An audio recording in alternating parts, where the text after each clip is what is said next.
नमस्कार दोस्तों, स्वागत करता हूं मैं आप सबको अपने यूट्यूब चैनल में। दोस्तों आज फिर मैं एक इम्पोर्टेंट चैप्टर को लेकर हाजिर हूं।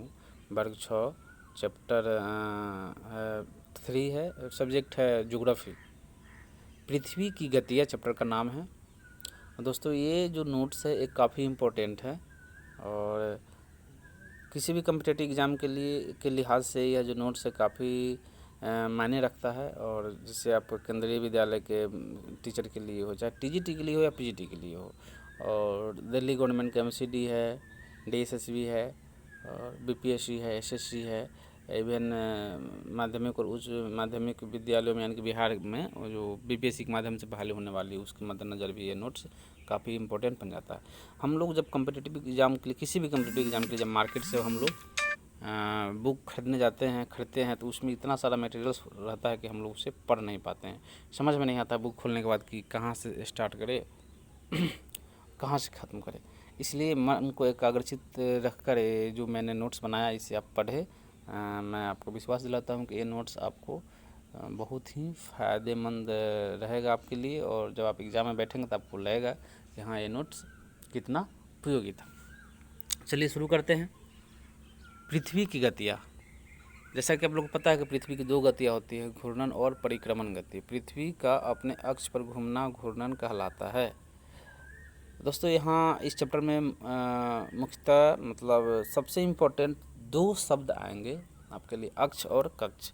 अक्ष और कक्ष दोनों में अंतर होता है। अक्ष का मतलब होता है कि मैंने बताया था कि ग्लोब पर पृथ्वी को ठीक नीचे वाले सिरे से ऊपर वाले सिरा में एक सुई जो है उसको क्रॉस करता है, छेद करते हुए, और झुकी हुई सुई है। तो वही पृथ्वी का जो है अक्ष होता है, जिस पर पृथ्वी झुकी हुई है, वही 23.5 डिग्री पर पृथ्वी झुकी हुई है। लेकिन कक्ष पृथ्वी के सेंटर से माना जाता है, और जो सूर्य के चारों ओर परिक्रमण करती है जिस रास्ते से, उसी को कक्ष माना जाता है। जो डायरेक्ट सेंटर से रिलेटेड होता है पृथ्वी के, उसी को हम लोग कक्ष कहते हैं। तो दोनों का झुकाव अलग अलग होता है। तो नीचे दिया भी हुआ है कि यहाँ पर देखिए, पृथ्वी अपने कक्षीय सतह पर 66.5 डिग्री का एंगल बनाती है। और आप लोग पहले पढ़ चुके हैं, आगे भी हम बताएंगे कि पृथ्वी अपने अक्ष पे 23.5 डिग्री झुकी हुई रहती है, और कक्ष पे कितना होती है, 66.5 डिग्री। सूर्य के चारों ओर एक स्थिर कक्ष में पृथ्वी की गति को परिक्रमण कहते हैं। मैंने अब बताया भी था, पृथ्वी अपने कक्ष पर ही सूर्य का परिक्रमण करती है। परिक्रमण का मतलब होता है सूर्य के चारों ओर क्या करना, घूमना। यानी कि पृथ्वी एक साथ दो गतियाँ करती है, घूर्णन गति और परिक्रमण गति। घूर्णन गति से दिन और रात होता है, जो कि अपने अक्ष पर घूमती है पृथ्वी। और परिक्रमण गति का मतलब होता है जो सूर्य के चारों ओर चक्कर लगाना, जो पृथ्वी अपने कक्ष पे घूमती है, जिसके कारण ऋतु परिवर्तन होता है, जलवायु में बदलाव आता है। ये जो परिक्रमण गति है इसी से रिलेटेड केंद्रीय विद्यालय के इंटरव्यू में मुझसे क्वेश्चन पूछा गया था, और जो कि मेरे लिए काफ़ी हेल्पफुल भी हुआ था। और जो भी मैं बता रहा हूँ इसे मैं पिक्चर के माध्यम से भी मैं इसे कॉन्सेप्ट क्लियर कर दूंगा। आगे है, वह समतल जो कक्ष के द्वारा बनाया जाता है उसे कक्षीय समतल कहा जाता है। पृथ्वी सूर्य से प्रकाश प्राप्त करती है। यू नो डैट जो भी प्लैनेट्स है वो उसके पास अपनी कोई प्रकाश नहीं होती, और सभी के सभी जो सोलर सिस्टम का जो हेड है, मुखिया है सूर्य, उसी से सभी प्रकाश प्राप्त करती है जो भी ग्रह है। ग्लोब पर वह वृत्त जो दिन तथा रात को विभाजित करता है उसे प्रदीप्ति वृत्त कहते हैं, और यह वृत्त अक्ष के साथ नहीं मिलता है। इसे मैं पिक्चर के माध्यम से बताऊंगा। पृथ्वी अपने अक्ष पर एक चक्कर पूरा करने में लगभग 24 घंटे का समय लेती है। यानी कि पृथ्वी अपने अक्ष पे, यानी कि जो घूर्णन गति है उसमें समय जो पृथ्वी लेती है वह 24 घंटे का होता है। घूर्णन के समय काल को पृथ्वी का दिन कहा जाता है। सूर्य के तरफ वाले पृथ्वी के भाग में हमेशा दिन होगा, जिसके कारण उस भाग में गर्मी लगातार पड़ती है। यूनोडत पृथ्वी के आधे भाग में सूर्य की किरणें पड़ती है, रोशनी पड़ता है, और आधे भाग में अंधेरा छाया रहता है। तो जिस भाग में सूर्य की किरण पड़ती है उसमें दिन होता है, और जब सूर्य का किरण उसमें पड़ेगा तो स्वाभाविक है कि उसमें लगातार गर्मी पड़ेगी, और जिधर सूर्य की किरण नहीं पड़ेगी उधर हमेशा अंधेरा रहेगा और ठंड पड़ेगा। दूसरे भाग में हमेशा अंधेरा रहेगा एवं पूरे समय ठंड पड़ेगा। पृथ्वी की दूसरी गति को सूर्य के चारों ओर कक्ष में पृथ्वी की दूसरी गति जो सूर्य के चारों ओर कक्ष में होती है उसे परिक्रमण कहा जाता है। पहला गति क्या था? घूर्णन गति। दूसरा गति क्या था? परिक्रमण गति। तो परिक्रमण क्या हुआ? यह अपने कक्षा में सूर्य के चारों ओर घूमने का काम करते, जिसके कारण जलवायु में परिवर्तन होता है। ये देखिए, यही पृथ्वी, ये दक्षिणी ध्रुव है, ये उत्तरी ध्रुव है, और पृथ्वी का यही है अक्ष, यही जिस पर पृथ्वी झुकी हुई है। और यहाँ देखिए 23.5 डिग्री है, यहाँ से यहाँ देखिए 23.5 डिग्री है, पृथ्वी झुकी हुई है। और पृथ्वी का जो कक्ष है इसे माना जाता है, और यहाँ से लेकर यहाँ तक देखिए ये 66.5 डिग्री पर पृथ्वी झुकी हुई है। यानी कि यहाँ से हम डायरेक्ट बात करें तो 23.5 डिग्री, और कक्ष से बात करें तो 66.5 डिग्री। एग्जाम में कई बार क्वेश्चन पूछ भी दिया जाता है, लेकिन ज़्यादातर हम में से सभी लोग ये समझते हैं कि पृथ्वी 23.5 डिग्री पर झुकी हुई है, लेकिन अक्ष और कक्ष उनको समझ में नहीं आता। तो अक्ष आए तो 23.5 डिग्री और कक्ष आए तो 66.5 डिग्री हम लोग ध्यान देंगे। वही हम बात करें प्रदीप्त वृत्त। प्रदीप्त वृत्त वही जो पृथ्वी को ठीक 2 भागों में यानी कि दिन और रात में विभाजित करता है। और ये देखिए कक्ष अक्ष से ये बिल्कुल नहीं मिलता है प्रदीप्त वृत्त। यही है, इस पार्ट में दिन होता है और इस पार्ट में क्या होता है? रात होता है। अब पृथ्वी एक वर्ष में 365 दिन और 6 घंटा यानी कि सूर्य का चक्कर लगाने में लगाते हैं।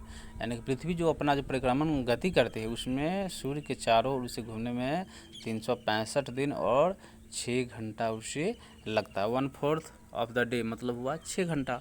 तो एक वर्ष 365 दिन का होता है, और 4 वर्षों में प्रत्येक वर्ष के बचे हुए 6 घंटे मिलकर एक दिन यानी कि 24 घंटे के बराबर होता है। जैसा कि हम लोग पढ़ते हैं कि 4 वर्ष में एक बार फरवरी जो होता है वो 29 दिन का होता है, और उसी साल को हम लोग लीप ईयर कहते हैं, और वह साल 366 दिन का होता है। तो जैसे हम तो जानते हैं कि पृथ्वी को 365 दिन लगता है और 6 घंटा लगता है, उसके अलावा भी लगता है हर एक साल। तो फिर चौथे साल 366 दिन कैसे हो गया? तो ये आपका जो एक्स्ट्रा यहाँ पर जो 1/4 ऑफ द डे है, यही 4 साल में यानी कि 6 यानी कि सभी मिलकर 24 घंटा बन जाता है, यानी कि एक दिन बढ़ जाता है चौथे साल, इसलिए चौथे साल यह 366 दिन का हो जाता है। इन अतिरिक्त दिनों को फरवरी महीने में जोड़ा जाता है।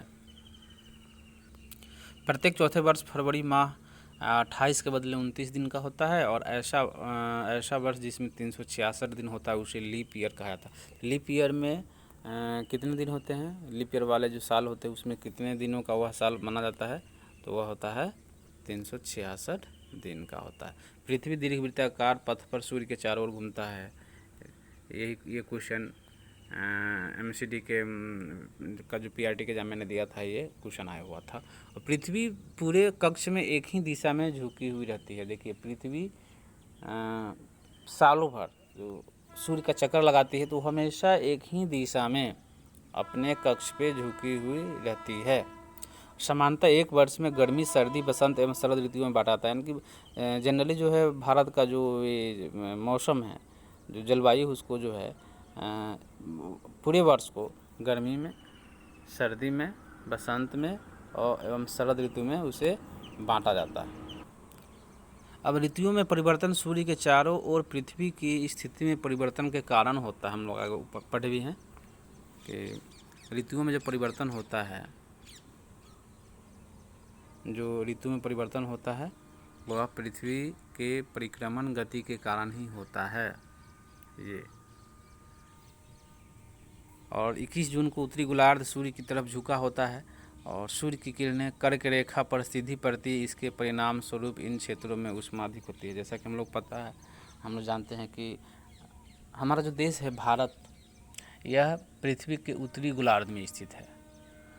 और जून का महीना भी आ गया, आज 1 जून है, और 21 जून को जून जुलाई के महीनों मई जून जुलाई के महीनों में हमारे इधर काफ़ी गर्मी भी पड़ती है। तो तो जून को ही 21 जून को ही उत्तरी गोलार्ध में सूर्य की तरफ जो है पृथ्वी झुकी हुई रहती है, जिसके कारण सूर्य की किरणें कर्क रेखा तो उत्तरी गोलार्ध में ही है, तो रेखा पर ये सूर्य की किरणें डायरेक्ट पड़ती है और कर्क रेखा भारत से होकर ही गुजरती है, आपको पता ही है। आप तो भारत के 8 राज्यों से होकर कर्क रेखा गुजरती है। तो जब सूर्य की किरण डायरेक्ट पड़ेगी कर्क रेखा पर, तो स्वाभाविक है कि इन क्षेत्रों में ऊष्मा अधिक पड़ेगी, इन क्षेत्रों में ऊष्मा प्राप्ति अधिक होती है, जिसके कारण 21 जून को उत्तरी भाग में सबसे लंबा दिन तथा सबसे छोटी रात माना जाता है और पृथ्वी की इस अवस्था को उत्तर अयनात कहा जाता है। अब देखिए, सूर्य की किरणें डायरेक्ट इधर पड़ रही है 21 जून को उत्तरी गोलार्ध में, इसलिए सबसे लंबा दिन माना जाता है उत्तरी गोलार्ध में और सबसे छोटी रात भी मानी जाती है।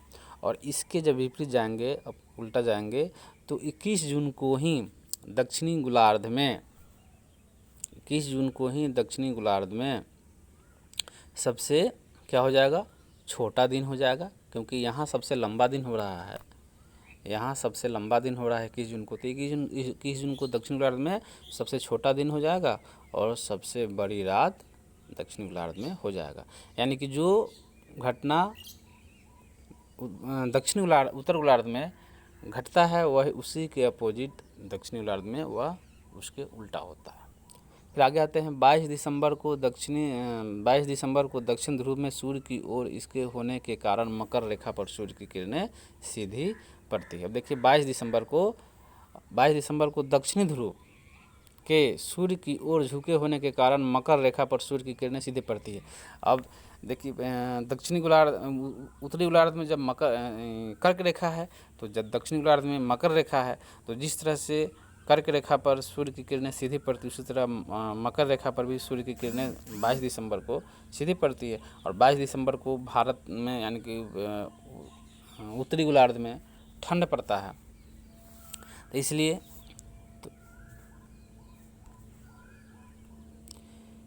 सूर्य की किरणें मकर रेखा पर लंबवत पड़ने के कारण दक्षिणी गोलार्ध के बहुत बड़े भाग में प्रकाश प्राप्त होता है, इसलिए दक्षिणी गोलार्ध में लंबे दिन तथा छोटी रातें होती है और ग्रीष्म ऋतु होती है। इसके ठीक विपरीत स्थित उत्तरी गोलार्ध में पृथ्वी की इसके ठीक विपरीत उत्तरी गोलार्ध में होती है, यानी कि उधर दक्षिण गोलार्ध में गर्मी पड़ती है तो इधर ठंडी पड़ती है, और इसी अवस्था को दक्षिण अयनात कहा जाता है।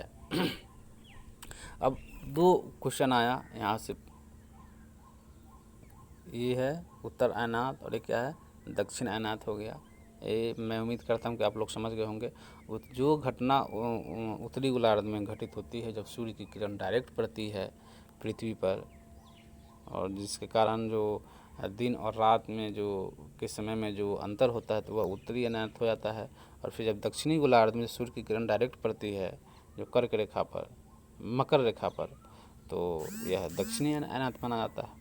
ऑस्ट्रेलिया में ग्रीष्म ऋतु में क्रिसमस का पर्व मनाया जाता है, और क्रिसमस का पर्व हमारे देश में तो ठंडी के मौसम मनाया जाता है 25 दिसंबर को, तो वही ऑस्ट्रेलिया की हम बात करें तो वहाँ ग्रीष्म ऋतु में मनाया जाता है, क्योंकि उस समय 25 दिसंबर के समय वहाँ ऑस्ट्रेलिया में ग्रीष्म ऋतु होता है, उल्टा होता है भारत के। अब 21 मार्च एवं 23 सितंबर को सूर्य की किरणें विषुवत पृथ्वी पर सीधी पड़ती है। इस अवस्था में कोई भी ध्रुव सूर्य की ओर नहीं झुका होता है, इसलिए पूरी पृथ्वी पर दिन एवं रात बराबर होता है।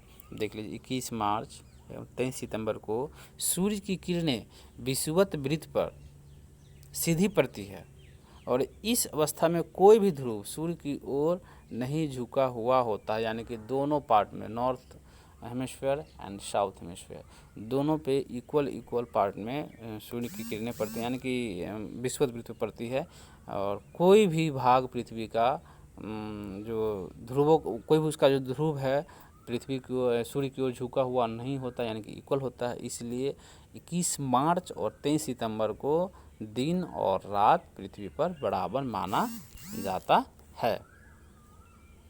अच्छा, इसे हम लोग विषुव भी कहते हैं, यानी कि वह स्थिति, वह अवस्था जब पृथ्वी पर दिन और रात बराबर होता है, तो उसे हम लोग क्या कहते हैं, विषुव कहते हैं।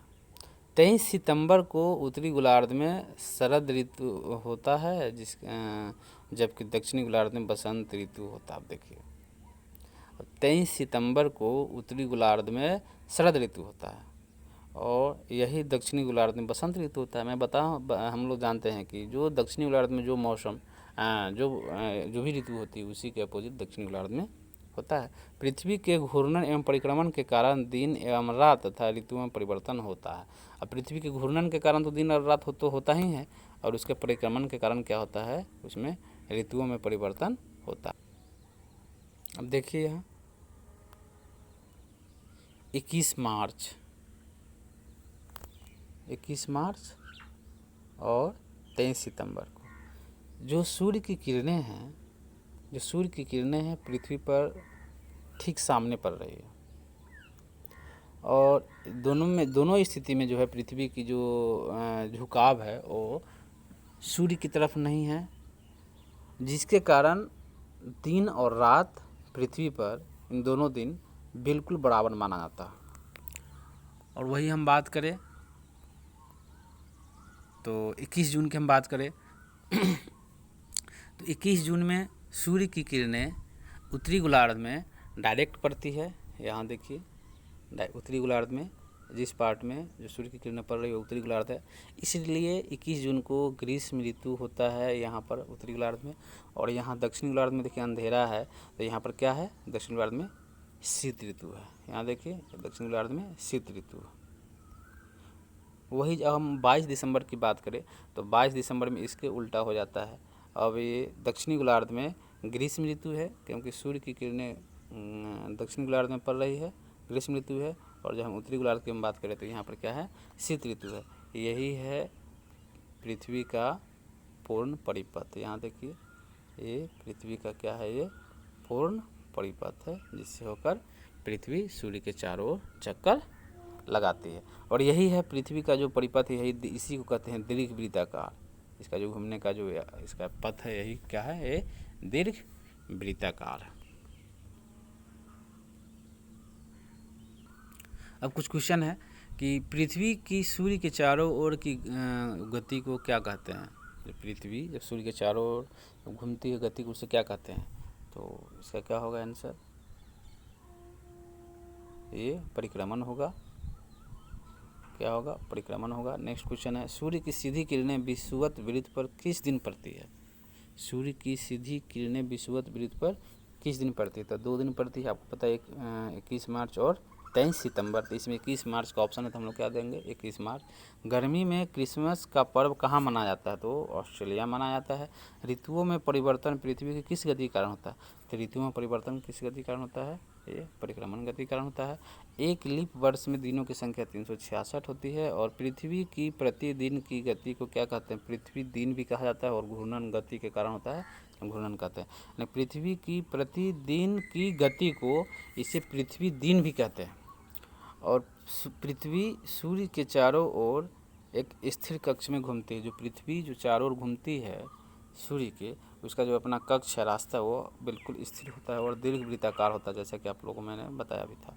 और 21 जून को सूर्य की किरणें कर्क रेखा पर पड़ती है, हमेशा याद रखिएगा।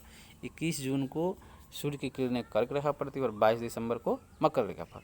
और यहाँ देखिए शीत ऋतु में दिन छोटे होते हैं। शीत ऋतु में दिन छोटे होते हैं, चाहे वह शीत ऋतु उत्तरी गोलार्ध में हो या दक्षिण गोलार्ध में हो, शीत ऋतु में दिन हमेशा क्या होते हैं, वो छोटे होते हैं। पृथ्वी के अक्ष का झुकाव कोण क्या होता है, मैंने अक्ष की बात किया है, तो क्या होता है तो ये 23.5 डिग्री का कोण बनाती है। घूर्णन एवं परिक्रमण को परिभाषित करना, तो घूर्णन क्या है, घूर्णन पृथ्वी का अपने अक्ष पर घूमना घूर्णन कहलाता है। और परिक्रमण हुआ सूर्य के चारों ओर एक स्थिर कक्ष में पृथ्वी का घूमना परिक्रमण कहलाता है। लीप वर्ष क्या है, तो ऐसा वर्ष जिसमें 366 दिन होते हैं, लीप वर्ष कहते हैं।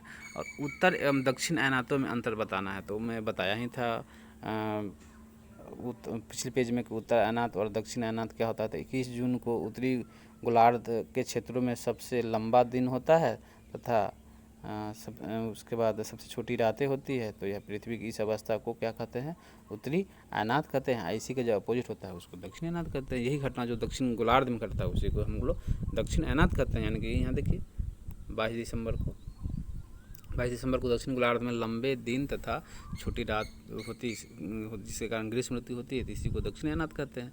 विषुव क्या है?